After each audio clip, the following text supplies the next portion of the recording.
Maintenant qu'on a fait le tour de la question de la stoichiométrie via la recette de petits gâteaux, nous allons voir comment transposer les calculs faits pour une réaction chimique plus traditionnelle. Rappelle-toi tout de même que la recette de petits gâteaux est une réaction chimique où on a simplement utilisé des noms usuels pour parler de molécules complexes. Dans l'ensemble de la vidéo, nous allons utiliser une synthèse simple pour faire la transition entre nos petits gâteaux et la stoichiométrie de réaction chimique traditionnelle. La synthèse qu'on va utiliser, c'est la synthèse du trioxyde de dichrome selon la réaction chimique suivante. 4Cr plus 3O2 donne 2Cr2O3. Du chrome et du dioxygène qui va nous permettre de synthétiser notre trioxyde de dichrome. Le trioxyde de dichrome est un pigment vert qui était utilisé dans l'impression des billets de banque américains à la fin de la guerre civile américaine. Aujourd'hui, il est utilisé pour colorer le vert et dans certaines peintures. Tout au long du vidéo, tu vas voir qu'on va se poser le même genre de questions qu'avec les petits gâteaux, à savoir j'ai besoin de combien de chrome pour faire telle quantité de trioxyde de dichrome, par exemple.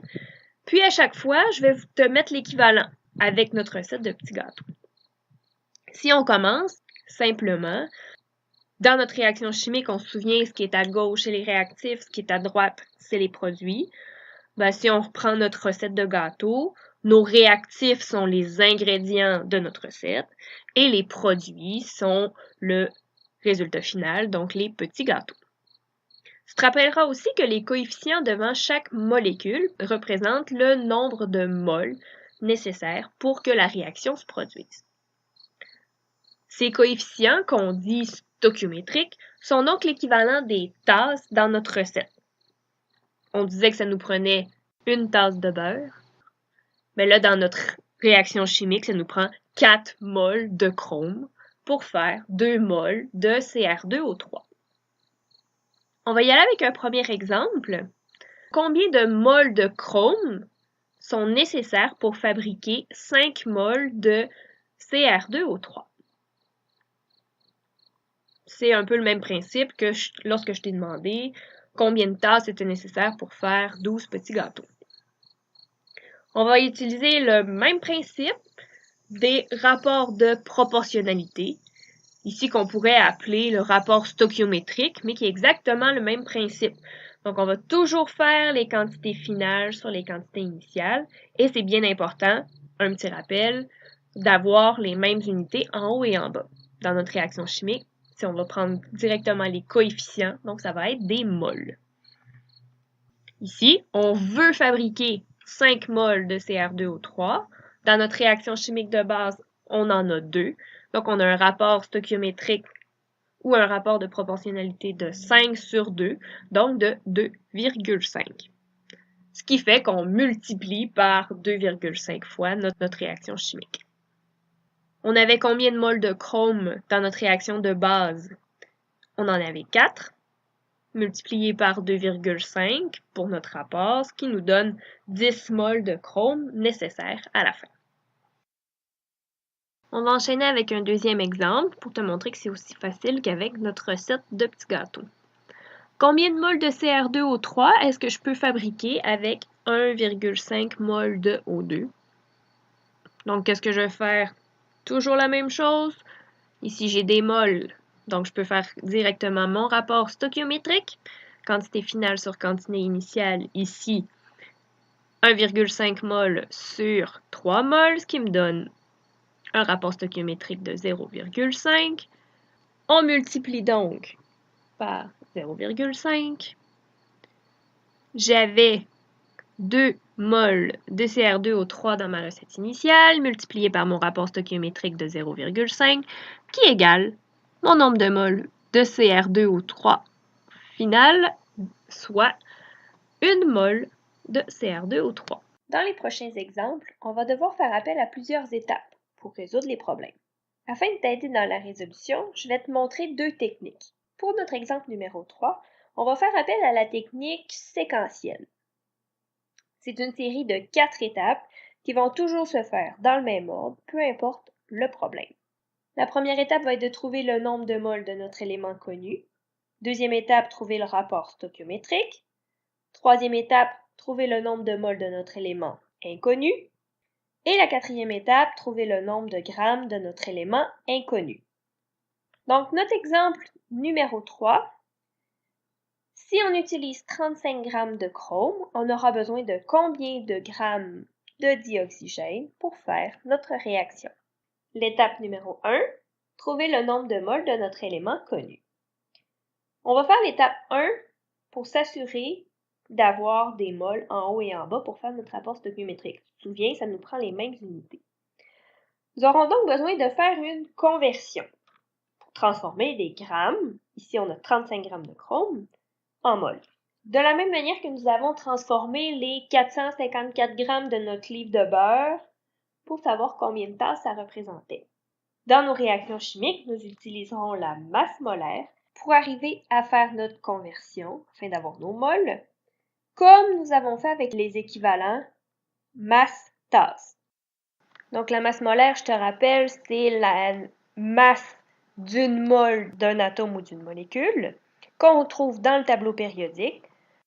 On la mesure en grammes par mole et on peut utiliser l'équation grand M est égal à petit m sur n. Donc la masse molaire est égale à la masse divisée par le nombre de moles. Donc comme on a des calculs mathématiques à faire, on va les présenter de la façon vif-crue pour facilement se retrouver. Donc nos variables ici, c'est la masse molaire du chrome, soit 52 grammes par mol, et la masse de chrome dans notre problème, donc 35 grammes. Qu'est-ce qu'on cherche? C'est le nombre de moles de chrome, donc le petit n. La formule qu'on va utiliser, donc grand M est égal à petit m sur n. Comme on cherche le petit n, on peut réarranger notre équation mathématique pour isoler tout de suite le petit n. Donc, ça va nous donner petit n est égal à petit m sur grand M.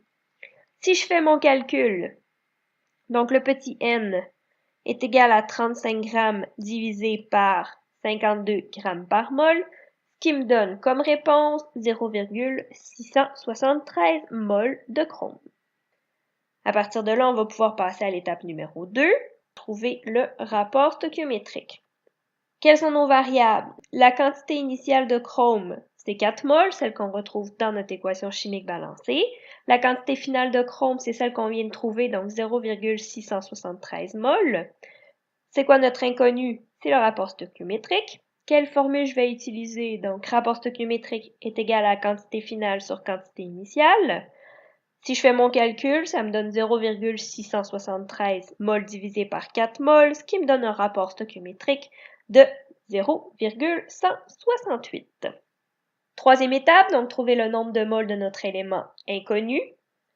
Mes variables, le rapport stoichiométrique de 0,168, le nombre de moles initial de dioxygène. Donc dans la réaction chimique, on en a 3. C'est quoi notre inconnu? C'est le nombre de moles final de dioxygène. Je vais utiliser la formule le nombre de moles final de dioxygène est égal au rapport stoichiométrique fois le nombre de moles initial, ce qui me donne 0,168 multiplié par 3, 0,504 moles de dioxygène. Quatrième étape, trouver le nombre de grammes de notre élément inconnu, qui est ici le nombre de grammes de dioxygène. Les variables, la masse molaire de dioxygène est 32 grammes par mol, le nombre de moles de dioxygène 0,504 mol. Notre inconnu, c'est la masse de l'oxygène. La formule que je vais utiliser, petit m est égal à grand M multiplié par n, donc que j'ai déterminé en manipulant la formule de la masse molaire, ce qui me donne que la masse est égale à 32 grammes par mol multiplié par 0,504 mol pour me donner 16,128 grammes de dioxygène. Donc, c'est un exemple qui est complet, qui utilise les 4 étapes de la méthode séquentielle, mais tout dépendant du problème, ce ne sera pas obligatoire de passer par toutes ces étapes-là. L'étape 1 et l'étape 4 sont parfois inutiles, tout dépendant du problème. Si par exemple, on connaît déjà le nombre de moles de notre élément connu, l'étape 1 elle est déjà faite. Donc, on n'a pas besoin de la faire. Et si ma question est plutôt de trouver le nombre de moles de mon élément inconnu, encore une fois, j'ai pas besoin de faire la 4e étape, je peux m'arrêter à la 3e. Tu vas te rendre compte que la 2e et la 3e étape, elles sont toujours faites là, peu importe c'est quoi la question. Pratique-toi un peu avec l'exemple numéro 4. Donc, fais la technique qu'on vient de voir ensemble. Puis, comme à l'habitude, fais pause pendant que tu travailles avant d'aller voir la résolution du problème. Donc, exemple 4, 82 grammes de dioxygène sont utilisés pour produire combien de grammes de trioxyde de dichrome?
Donc, avec cet exemple, on va voir ensemble une deuxième technique de résolution de problème qui est plus schématique. On la fait sous forme de tableau. On commence par construire un tableau avec 6 lignes et autant de colonnes qu'on a de réactifs et de produits dans notre réaction chimique, plus 1. Ici, on va encore travailler avec la synthèse de notre trioxyde de dichrome. Donc, on a 2 réactifs, un produit, ce qui nous donne 3 entités chimiques. On va faire 4 colonnes à notre tableau. On va ensuite remplir les titres des colonnes et des lignes de notre tableau. On commence avec la première ligne qui contient justement les entités chimiques de notre réaction, ici le chrome, le dioxygène et le trioxyde de dichrome. Les autres lignes vont avoir comme titre coefficient de l'équation balancée, le nombre de moles, la masse molaire en grammes par mol, la masse en grammes et la masse pour une réaction complète en grammes également. On remplit ensuite le tableau avec les éléments qu'on peut aller chercher, soit dans l'énoncé du problème, soit dans le tableau périodique. Ici, notre problème est le suivant. Donc, notre exemple 5, combien de grammes de chrome et combien de moles de dioxygène sont nécessaires à produire 1 kg de trioxyde de dichrome? On connaît les coefficients de notre équation balancée. On va donc les placer dans chacune des colonnes associées à nos entités chimiques. 4 pour le chrome, 3 pour le dioxygène et 2 pour le trioxyde de dichrome. On sait également qu'on veut produire 1 kg de trioxyde de dichrome. Donc, on va placer dans la case masse pour le trioxyde de dichrome. Ici, on voit que la masse est en grammes. Nous, dans le problème, on le donne 1 kg. 1 kg est égal à 1000 grammes. On est capable aussi d'identifier nos inconnus. Donc, on veut la masse de chrome et le nombre de moles de dioxygène. Une autre chose qu'on peut aller chercher, c'est la masse molaire de chacune de nos entités chimiques. Ça, tu te souviens, on utilise le tableau périodique pour y arriver. Donc, pour le chrome, si je regarde dans le tableau périodique, c'est 52 grammes par mol. Pour le dioxygène, un atome d'oxygène, c'est 16 grammes par mol. J'en ai 2 dans ma molécule, donc 16 fois 2 est égal à 32 grammes par mol. Et même chose pour le trioxyde de dichrome. 2 fois 52 plus 3 fois 16 me donne 152 grammes par mol. Dernière petite chose qu'on va aller remplir, c'est la masse de chacune des entités pour une réaction complète. c'est-à-dire en supposant qu'on fait la réaction avec le nombre de moles qui est inscrit dans notre réaction balancée. Donc, si j'utilise bien 4 moles de chrome, 3 moles de dioxygène et 2 moles de trioxyde de dichrome. Donc, comment on va procéder? Tout simplement, on va multiplier la masse molaire qu'on vient de voir par le coefficient de notre entité, puis ça va nous donner la masse pour la réaction complète. Ici, par exemple, 4 pour le chrome multiplié par 52 g par mol va me donner une masse de 208 pour la réaction complète. Même principe pour les autres. Tu vois, à partir de ce moment-là, on a presque toutes les cases de notre tableau remplies. Il reste seulement à faire quelques petites manipulations pour trouver les valeurs de nos points d'interrogation. On commence par compléter la colonne du trioxyde de dichrome, qui a une seule case vide, celle du nombre de moles. On sait que le nombre de moles est égal à la masse divisé par la masse molaire. Donc, on a simplement à prendre la valeur de la masse et la diviser par la masse molaire. Ce qui nous donne dans ce cas-ci 1000 divisé par 152, ce qui nous donne 6,579 moles de trioxyde de dichrome. Pour trouver le nombre de moles de dioxygène, on va faire un produit croisé entre les cases coefficient et nombre de moles du dioxygène et du trioxyde de dichrome. Donc, si on fait nos flèches, on voit que ça nous donne 3 multiplié par 6,579 divisé par 2, ce qui nous donne 9,869 moles de dioxygène. Pour trouver la masse de chrome qu'on va devoir utiliser, on va faire également un produit croisé, mais cette fois avec les cases masse et masse d'une réaction complète. Donc, encore une fois, si je fais mes flèches, on voit que ça nous donne 208 multiplié par 1000 divisé par 304, ce qui nous donne une masse de 684,211 g de chrome nécessaire. Donc, si on fait un récapitulatif de la technique, ça se fait en 5 étapes. On construit le tableau avec 6 lignes et autant de colonnes qu'on a d'entités chimiques plus 1. On inscrit les titres dans chacune des lignes et des colonnes. On remplit le tableau avec les éléments qu'on connaît. Donc, on connaît les coefficients, on connaît les masses molaires, on connaît la masse de la réaction complète et les éléments qui sont donnés dans l'énoncé du problème. On identifie nos inconnus et on fait les calculs. Donc, on divise si on veut monter dans la même colonne, on multiplie si on veut descendre dans la même colonne et on fait des produits croisés pour passer d'une colonne à l'autre. Faisons un dernier exemple pour t'assurer de bien comprendre la technique du tableau. Donc, comme à l'habitude, on fait pause, puis après, tu pourras aller voir la résolution du problème. On part avec une nouvelle équation chimique. Combien de grammes de molybdène seront formés à partir de 2 moles de dihydrogène?